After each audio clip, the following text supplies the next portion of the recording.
விஜய் தேவர்கொண்டா இவரு நடிச்சு release ஆகியிருக்க kingdom இந்த படத்தோட காமன் ரிவ்யூ தாங்க இந்த வீடியோல நான் உங்களுக்கு சொல்ல போறேன்.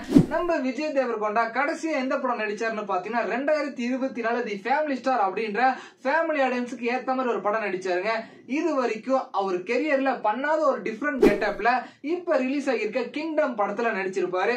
இந்த படத்தை யார் டைரக்ட் பண்ணிருக்கா அப்படின்னு பாத்தீங்கன்னா கௌதம் தின்னூரி அப்படின்றவர் தான் இந்த படத்தை டைரக்ட் பண்ணிருக்காரு. இவர் மேல எக்கச்சக்க எக்ஸ்பெக்டேஷன். ஏன் அப்படின்னு பாத்தீங்கன்னா இவர் இது வரைக்கும் 2 படம் டைரக்ட் பண்ணிருக்காரு. 2017 மல்லி ரவா அப்படின்ற படமும் ஹிட் ஆச்சுங்க. அதுக்கப்புறம் 2019 நம்ம நாணியை வச்சு ஜெர்சி அப்படின்ற படத்தை எடுத்தாருங்க. அந்த படம் தெலுங்குல மட்டும் இல்லங்க, எல்லா லாங்குவேஜ் ஆடியன்ஸுக்குமே அந்த படம் ரொம்ப பிடிக்கும். சோ அந்த படம் ரிலீஸ் ஆகி 6 வருஷம் கழிச்சு இந்த கிங்டம் படம் ரிலீஸ் ஆகுது.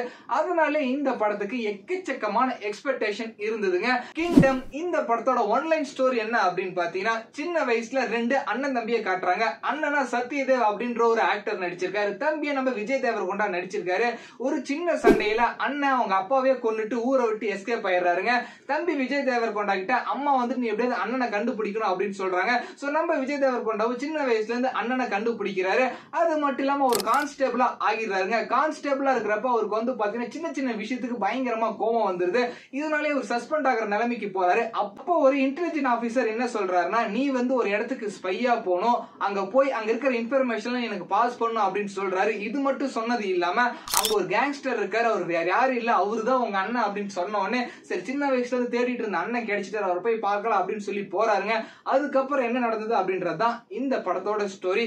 சோ இந்த படம் வந்து பாத்தீங்கன்னா ஆல்ரெடி நம்ம தமிழ் சினிமால எக்கச்சக்கமான படங்களோட ரெஃபரன்ஸ் மாதிரி இருக்கும். எக்ஸாம்பிளுக்கு நம்ம விஷால் சாரோட தோரணை, இது மட்டும் இல்லாம கேவி ஆனந்த் டைரக்ட் பண்ண வந்தான் வென்றான், இந்த 2 படத்தோட ஸ்டோரியுமே சிமிலரா சேம் இதே மாதிரி இருக்கும். இதனாலே இந்த படம் நம்ம தமிழ் ஆடியன்ஸ்க்கு பெருசா கனெக்ட் ஆகலங்க. சரி இந்த ஸ்டோரி ஸ்டார்ட் ஆச்சு, அதுக்கப்புறம் படத்துல என்னடா ஆச்சு அப்படின்னு கேட்டீங்கன்னா, அண்ணனை தேடி போன விஜய் தேவர்கொண்டா அண்ணனை கூட்டிட்டு வந்தாரா இல்லையா அப்படின்னு எதிர்பார்த்துட்டு இருக்கப்ப டோட்டலாவே கதை வந்து பாத்தீங்கன்னா வேற ஒரு டைரக்ஷனுக்கு மூவ் ஆயிடுதுங்க. இவர் போன இடத்துல சிலோன்ல வந்து பாத்தீங்கன்னா சில மக்கள் அடிமையா இருக்காங்க, எல்லாருமே அவங்கள போட்டு கொடுமைப்படுத்துறாங்க. அவங்கள காப்பாத்துற முயற்சியில நம்ம விஜய் தேவர்கொண்டா இறங்கிறாரு. சோ இவர் அண்ணனை கூட்டிட்டு வருவாரா மாட்டாரா அப்படின்னு எதிர்பார்த்த ஆடியன்ஸ்க்கு வேற ஒரு கதை அங்க நடந்திருந்தனால இந்த படத்தோட ஸ்டோரியில சின்ன சின்ன லேக் இருந்தனால ஆடியன்ஸ்க்கு இந்த படம் பெருசா கனெக்ட் ஆகல. லிட்டரலா இந்த படத்தை வந்து தமிழ் ஆடியன்ஸ் எப்படி பாக்குறாங்கன்னு பாத்தீங்கன்னா, ஆல்ரெடி ஜூனியர் என்டிஆர் நடிச்சு தேவாரா அப்படின்ற ஒரு படம் ரிலீஸ் ஆயிருந்தது. சேம் அந்த படத்துக்கு என்ன எஃபர்ட் இருந்ததோ அதே மாதிரிதான் இந்த கிங்டம் படத்துக்கு இருக்கு. நம்ம விஜய் தேவர்கொண்டா படத்துக்கு பயங்கரமா வந்து பாத்தீங்கன்னா எஃபர்ட் போட்டிருக்காங்க.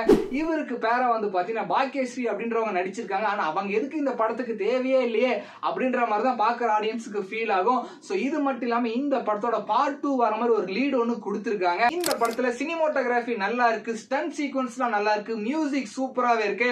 ஆனா கதையில பெரிய ஓட்டை இருக்குங்க.